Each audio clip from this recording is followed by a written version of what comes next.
What is going on, everybody? Welcome into another edition of the Energy Newsbeat Daily Stand-Up here on this, what looks like is going to be a very chilly Tuesday, November 15th, 2022. As always, I'm your humble correspondent, Michael Tanner, joined by the executive producer of the show, the purveyor of the show, and the founder and editor-in-chief of the world's greatest energy news website, energynewsbeat.com, Stu Turley. My man, how you doing?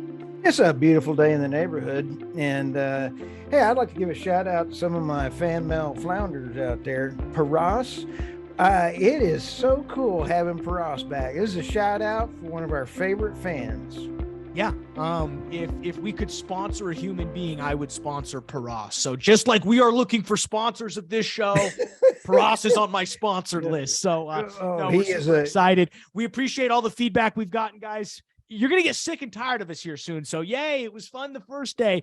Come back to me in 6 months when Stu's tired and he's screaming to no end about coal, which we're about to cover here. I'm sitting here dying because the stock market has fallen and risen another 20 times. So hang with us, guys. We appreciate all the support. We have a great show for you guys lined up. As I mentioned, Stu's going to go deep and talk about how America was built on coal and what Biden's doing to tear it apart. We've also got a very interesting story about a gigafactory that Stu actually had a chance to interview on this very podcast. So we'll cover that. China looks like it's slowing down some of their Russian crude purchasing. Stu will cover that. I'll swoop in, cover a little bit of what happened on oil prices today, down a little bit, a lot due to that drilling productivity report that got dropped by the EIA. I'll cover it all. Battalion Oil dropped some of their earnings, so we'll make sure to cover that. Natural gas had an interesting day with the Freeport LNG facility. Again, I will cover that. And then we'll get you out of here on our one big thing and here to start your day. Before we get going and I throw it to Stu, as always, guys, this show is brought to you by the world's greatest website, energynewsbeat.com. Every single story you're about to see is available on our website. Just type it in, energynewsbeat.com. Sign up for our newsletter. If you haven't signed up already, that goes out every single Wednesday. It'll go out Wednesday morning. And it's going to be fabulous. Sign up. We appreciate it. You can also click the link below in the bio to check it out. Enough of the pleasantries, though, Stu. Talk to us. We're getting away from coal? Who knew? Hey, but you know what? Biden, I have to admit, there's a rumor out there that he's not always telling the truth. And now he does tell the truth sometimes when he says we're getting rid of coal. He has picked a fight with the oil companies like you would believe. And as I say all the time, it does not matter what form of energy we use. Let's get the lowest cost energy to the people and get people out of poverty. I don't care if it's renewables, solar, wind, whatever, but we need coal until we get there. The article is called "America Was Built on Coal. Now Biden wants to abolish it." Fossil fuels are about 80 to 83% of the energy produced in the US is by fossil fuels. You're not going to get rid of coal anytime soon. And you and I, in our news show 2.5 years ago, we had a little study by this school called the School of Mines, if I remember right. We were talking about the more California went green, the more coal they used and the more fossil fuels. Remember that? Vaguely. You've slept since then. Okay. But now here's the thing. When you take a look at shutting down the coal plants, this article had some really pretty interesting quotes in it. White House climate envoy John Kerry had to explain how reducing global warming every time we shut down a coal plant. But China is building, for every one we shut down, they're building 2 or 3. So yeah, I'm missing the math here. No, I'm with you. I mean, here's the thing. Should we be building new coal plants? Probably not. No. Should we be shutting down coal? Absolutely not. So I just think it's an adversarial approach. Like with oil and gas, you can be anti-oil and gas, I guess. I mean, I don't even like that term. I think it annoys me. I think everybody should be pro-fossil fuels, but that's just me. But don't be adversarial. And I just think that's where exactly this administration gets like, it's a war now. It's you versus us. That doesn't help anybody, even if you are the right side. And I'm not even saying they are the right side. I'm just saying be less adversarial. Let's work on a path. You got to use coal in order to we get to renewable mecca years down the road. That's my whole point. And when you talk about the author of this in the Washington Examiner has a great line. That's a strategy for energy poverty and cold dark nights. If you don't believe me, just ask the Europeans who are using candles to light their homes. So we can go down this path and destroy the steady power supplies, or we can use them until we can get the storage. We can get everything built up. All right. That was enough of that one. You gotta love it when he starts picking a fight. Next one, coming around the corner here, I had an opportunity to visit with Tom Jensen. He is one cool cat. He is the CEO over there at FREYER Battery in Norway. I mean, I really enjoyed my conversation with him, Michael. He's got a tough road to hoe with this new gigafactory that he's putting in the US. They're putting one in Norway. And the reason I like FREYER batteries is because they've actually got renewable batteries. Okay, that was my hot button. Renewable batteries. Walk us all through renewable batteries, since not all of us listen to the show. Yeah. And AKA me. Well, yeah, the materials that they're using in here are now renewable. That was my big hot button. FREYER is not looking to get into the EV space. This is getting into the energy storage space. And so they just bought a Giga America. I love it. Isn't that great? Yeah, they threw us back. They got through here. And so it's a 368 acre site down in Towada County, Georgia. Oh, I love it. Isn't that great? Awesome. Now, here's the cool thing. 1.7 billion. Woo-hoo-hoo! That's the first round. And then the second round is going to be after, I believe it's 2 billion something. Yeah, it looks like they're in 2029. Yeah, interesting. So, now, sorry, I don't mean to cut you off. This is fascinating. And I think, who's their end product user? Well, it's going to be the grid association in that area. And grid stuff. Yes. But here's the thing. In order to have renewables, wind, solar, you have to have storage, or you have to have online demand, which is natural gas or nuclear. Yep. And I'm never a storage fan because the batteries are not, they're not recyclable financially. And Tom, I really was kind of mean on him in the interview because I was asking some tough questions, and he had an answer for everything. I mean, I was impressed, Michael. So my hat goes off to Tom and the whole Fry gang out there. They did great. Okay. I mean, I'm all about U.S. investment. I'm all about it too. And you know what's cool is they're going to take the model that they're doing in Norway, and they're going to drop it into the US, and then they're going to be able to ship it around the world. So their methodology, when I was kind of beating on Tom in the interview, he's got his business knowledge down. I mean, I kept asking him things. So anybody that needs to, they just need to go see that out on our podcast. Okay. China refineries. This is fun. Oh, isn't that great? China refineries. Sarcasm.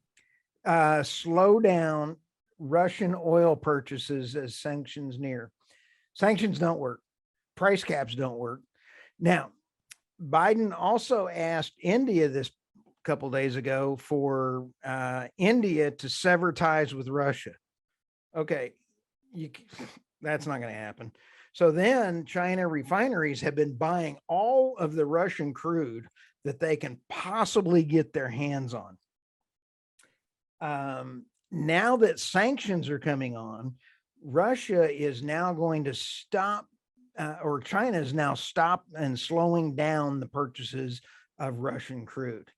Now, the price caps are not going to be effective. And then Biden yesterday gave permission to India to use it, even though he said he wanted them to sever ties. I can't keep my head straight on all of this stuff. I mean, this is painful. And part of the problem is state refineries are winding down Russian Ural crude purchases for December, eschew sanctions risk stockpiling up the previous 2 months. So what we're seeing is the whole market is nutty, with President Biden asking for separation of India and China. Then he comes back in a few hours later and says India can take advantage of the price caps. The price caps aren't going to mean a thing. So anyway, and you know what's funny? You can find this article on Energy News Beat. I threw it under renewables though, because I wasn't sure what it was. India today at COP27 came out and said, we want to phase out all of fossil fuels. What? Isn't that great? I mean, that's like cutting off both your legs because you think going around on a scooter is going to be quicker. I saw that article, and probably, how are you going to do that? It was you're at COP27. What are you going to say? Oh, let's go drill more wells. Hard Energy is not showing up and having a booth at COP27. You know what I mean? Like, trust me, that's not happening. But honestly, I cannot keep up with this stuff. I mean, I try, and we're doing pretty good, but holy smokes, I saw that one, and it's just stupid. Absolutely. The Indians, God love them, they need every drop of oil they can get. They need every renewable, and the Indian leaders are doing the best they can to get them there. I applaud them for buying Russian crude. They should. But now they want to phase it all out. I saw that and was like, holy smokes. It's like the US. We're going to cut off fossil fuels. Okay, cool. Put a gun to my head then. But that's another story for another. I think we're on to finance now, Stu. Yep. We're off to finance. Yeah, let's do this. All right. I'm sure as you saw yesterday, we had a little bit of a tumble in oil and gas prices. We're down about 1%, or down about a full percentage point, down to about 85.26. So really only about 60 cents off the open. But really what happened was we actually saw a rise to about $89, then a pretty steep tumble. And a lot of that had to do with the drilling productivity report. As you know, every single month, the EIA drops an updated what's known as the drilling productivity report. And you get a couple things. You get new well production per rig by region, which shows you basically new wells that are coming online from new wells. And then you have production by region. Now, remember, new well production does not include DUCs. Okay. So if a DUC has already been drilled theoretically, so take that into account. Very interesting, Stu. New well gas production per rig up 36 BCF. Woo! We got some gas coming online. Baby. Got some gas coming on. Here's the other interesting part. And part of the reason why oil prices were down today, 91,000 barrel a day increase from November to December in U.S. oil production. So supply is on the rise, which is a good thing, which is a great thing. And that's part of the reason why you're seeing a little bit of tempered expectations, especially in the oil markets right now, specifically today, with the fact that supply is coming out. So again, it's a short-term move. Obviously, like tomorrow, people will forget about this. And again, 95 things will happen. But in terms of today's softness, that's what you're seeing. On the natural gas side, it's about $6 and 5 cents currently trading. So you're up about 2 percentage points from earlier today. A couple things we've got, I mean, colder weather coming through. I'm sitting here in a little bit of North Dallas right now. It's actually like the first time in my entire existence here I said, oh, it's actually cold. I did not wear a jacket, but it was cold. Okay. I mean, I wore a jacket, but you know what I'm saying? No. And so that's part of what we're dealing with. The other reason why you're seeing prices maybe a little bit more depressed, you know, I mean, it's choppy. We are up, we are down, we are up. A little bit's got to do with this weather's coming in a little crazy. And then obviously, as we mentioned this last night, the Freeport LNG facility still not online, probably going to be back. Supposed to be this month. We're talking probably November, December, or not November, December, like probably January, February right now. Right. Specifically when we're looking at that terminal, that's 2 BCF of export terminals. Remember, prices are going to want to go up, because we're going to want to export. So again, be watching for that date specifically. Kind of on the overall market, it's not a great day for the S&P 500, down a full percentage point. NASDAQ was down a little bit over a percentage point, mainly on the back of rate cuts are probably still coming. Amazon came out today and said they're going to lay off 10,000 workers. So the overall economy is super choppy. You know, we've got good days and bad days. Cryptocurrency, obviously, there's the huge fallout going out with FTX right now. Bitcoin currently trading about $16,000. That's fairly flat. Futures right now point a little upward on the morning, so it should be interesting to see how things play out today. Oilfield services lost about 1.8 percentage points off their indice, and XOP, which is our EMP contract, dropped 1.5 percentage points. Not a great day for oil and gas stocks. Brent was down to 93.63. I already covered, Stu, the drilling report. I think the only other interesting thing that dropped today, we saw Battalion Oil and Gas, ticker symbol BATL. They went ahead and dropped earnings. Pretty interesting. I mean, nothing too crazy. I think these guys, again, it's very interesting to see what they choose to highlight in their key highlights. Nothing about debt. I mean, Battalion Oil, love these guys only because their key highlights, they're fun. New volumes up 8% over 2022. Adjusted EBITDA up 34 percentage points. Improved realized pricing up 11%. That is sort of funny, though. Gotta love that they're touting the fact that oil prices are up. Like you, great job. Great job, Battalion, on making sure oil prices are up. I appreciate it, man. Who's this guy? Do we have an IR guy on this? Because we have an IR guy of the week contestant. He's in the running. In the running. Okay? Okay. He'll be in the running. Chris Lang, Director of Finance and Investor Relations at Battalion Oil and Gas. You're in the running for IR guy of the week, because that's great. Taking credit for oil prices. Love it. Most recent 3 wells began flowing back. I love how they're talking about flow back in this. I mean, we completed the 3rd Bone Springs test, construction of acid gas facility. You don't see that every day in a highlight. You would never see that on Oxy's key highlights that go out to investors. Construction of acid gas facility, and then revised fiscal 2022, guys. That's the key. People should take notes there. They took credit for oil price increases. Right. We're talking about acid gas facilities and flow back. It's going to be tough to beat, but Chris Lang's in the running right now. Oh, yeah. I mean, and somebody who doesn't understand the oil and gas industry would be talking about flowbacks, haircut, backwash, back teeth. You know, they have no idea what you just said. But this is why I'm all about this. I'm all about this press release. So part of the reason why I wanted to bring it up is because that's what a press release should look like. Here's how much oil we're pumping.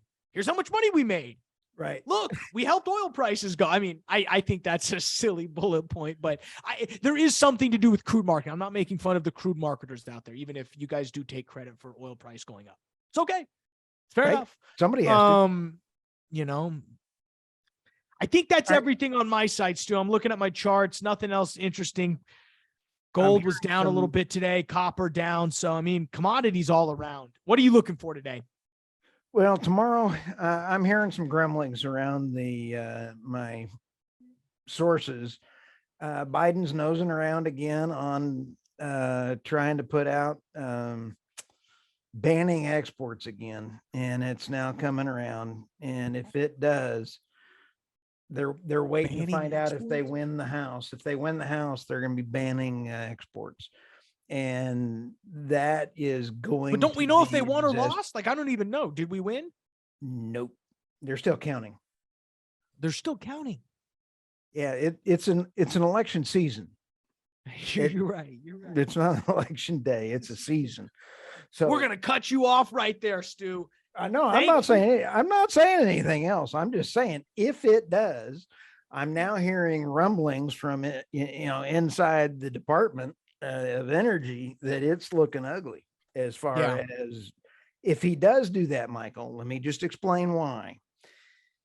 If we can't export, the global market cannot take in our light crude. It's going to get ugly for our listeners out there. It's ugly.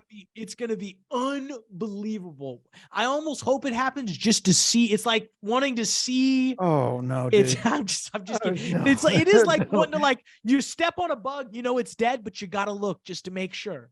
This is we know it's bad, but it would be fun for a week. Just make it just. That's like going hunting with Dick Cheney.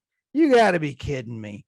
I'm sorry. The splatter would get, everybody. You cannot. Oh, dude, this is bad. Okay. I will let you know if I hear anything more from my sources. Okay. Yeah. That. Where else, guys, are you going to get Dick Cheney hunting references with your energy news? It's the only place to do it. And with that, guys, we're going to let you get out of here. Start your day. Hopefully it's a chill one. Thank you for checking us out. Check us out online, www.energynewsbeat.com. Until tomorrow.